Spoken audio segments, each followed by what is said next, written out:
Hoje estou recebendo aqui meu amigo, meu cliente, Dr. Igor Natário, ortopedista aqui em Niterói. Dr. Igor, seja muito bem-vindo mais uma vez aqui ao nosso podcast. Hoje nós vamos falar de lesão no menisco. Dr. Igor, você pode falar para a gente, explicar para os seus pacientes o que é o menisco e qual que é a função dele no joelho? O menisco é uma fibrocartilagem que fica entre o joelho, fica entre o fêmur e a tíbia. Essa fibrocartilagem tem a função de absorver muito do impacto e do peso do paciente, ou seja, ele funciona principalmente como um amortecedor do joelho. Ao ele aumentar a área de contato entre o fêmur e a tíbia, quanto maior a área, menor a pressão no compartimento. Então ele é fundamental para você preservar o seu joelho e ter longevidade nesse joelho. Ele tem outras funções, como a distribuição do líquido sinovial e também ajuda na irrigação da cartilagem do joelho do paciente e pode ajudar também na estabilização do joelho, uma vez que ele aumenta esse contato entre o fêmur e a tíbia, ele dá mais estabilidade para o joelho. Muito bom. Quais são as causas mais comuns de lesão no menisco, doutor Igor? As causas mais comuns são o paciente com mais idade vai apresentar uma lesão degenerativa no joelho, ou seja, o joelho vai ter um desgaste progressivo e essa fibrocartilagem ela é mais, digamos, friável, ela é mais frágil do que o osso e a cartilagem, por isso ela lesiona primeiro. Nós temos os pacientes que fazendo alguma atividade ou até mesmo tendo alguma entorse, uma coisa boba, tipo descendo a escada, ele pode ter um entorse que lesionar esse menisco. E isso vai gerar bastante incômodo para esse paciente. Ok. Quais são os sintomas mais comuns que os pacientes têm numa lesão do menisco? O sintoma mais comum é dor e derrame articular. O joelho ele começa a ficar cheio, vê que está cheio de líquido e esse líquido vai limitar o arco de movimento do paciente. Essa dor ela acontece na fase do trauma, mas depois ela vai melhorando e fica repetitivo. Quando o paciente tem uma demanda maior, ele fez um agachamento, fez algum esporte que demandasse mais desse joelho, o joelho não vai funcionar direito porque o amortecedor não está bom e ele vai inflamar novamente, causando uma sinovite do joelho. Alguns casos podem ter um bloqueio articular. Isso é quando o menisco ele trava, ele sai de uma posição e vem para outra posição onde o joelho não vai conseguir mais esticar o joelho, principalmente quando tem uma lesão em alça de balde e quando tem esse travamento, o tratamento é de emergência.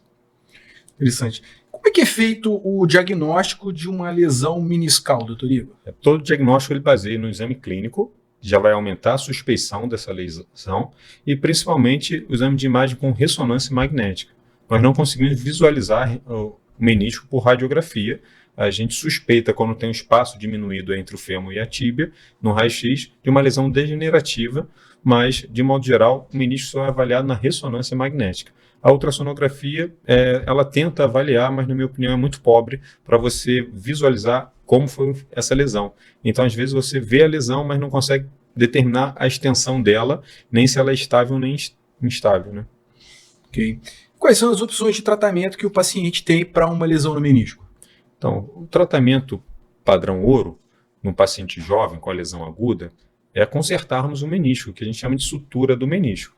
O paciente tem uma lesão, iremos reparar para que esse paciente continue com o amortecedor perfeito do joelho. Porém, nos casos de lesão degenerativa do joelho, eu não consigo reparar, porque é como se você estivesse costurando um tecido que não é viável, tipo uma camisa já envelhecida, onde você costura numa região e ela arrebenta em outra área, né? Então, nesses casos, quando você não consegue o reparo da região, nós vamos para a meniscectomia parcial, que é retirar essa parte da lesão que está causando sintomas. Esse sintoma que é de travamento, esse sintoma que é como se fosse uma pedra solta ali dentro do seu joelho, um corpo livre que pode te causar dor e inflamação. Ok, você está falando da meniscectomia. Quais são os casos que ela é indicada e o que é essa cirurgia? A meniscectomia ela é indicada quando nós não temos um tecido possível de reparo. O menisco ele é dividido em zonas, uma zona mais periférica, onde ela é mais vascularizada, e uma zona mais central, que ela é menos vascularizada. Então, eu preciso de sangue, preciso de vascularização para ter um potencial de cicatrização da sutura. Se eu não tivesse potencial de cicatrização, é melhor se retirar, porque eu vou suturar e daqui a pouco vai arrebentar de novo, tendo que reoperar o paciente. O paciente que ele já tem uma lesão antiga, não foi tratado adequadamente, acaba indo para também a meniscectomia, e o paciente geralmente com uma lesão degenerativa, que não é possível esse reparo. São os casos de meniscectomia. Ok. Vamos falar um pouquinho agora de lesão de cartilagem. Isso. Queria saber de você, doutor Igor. Só complementando, claro. após a meningectomia, o paciente na fase inicial, ele vai ter uma excelente evolução. Inclusive, após a meningectomia, o paciente volta rapidamente para as suas atividades físicas, diferentemente da sutura, que você tem que esperar cicatrizar o menisco.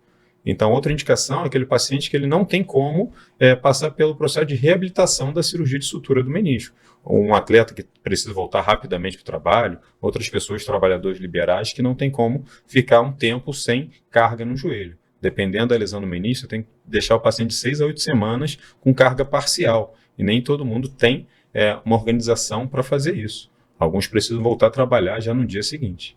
Ok. Quer trazer mais algum ponto sobre o menisco?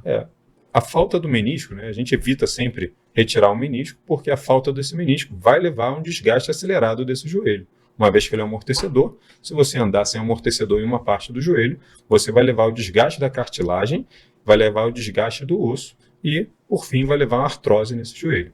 Isso não é imediato. Cada um tem um tempo, cada um tem uma resistência à cartilagem. Em média, 10 anos de evolução para esse paciente começar a ter sintomas no joelho. Ok. Mais algum ponto para a gente falar aqui de menisco?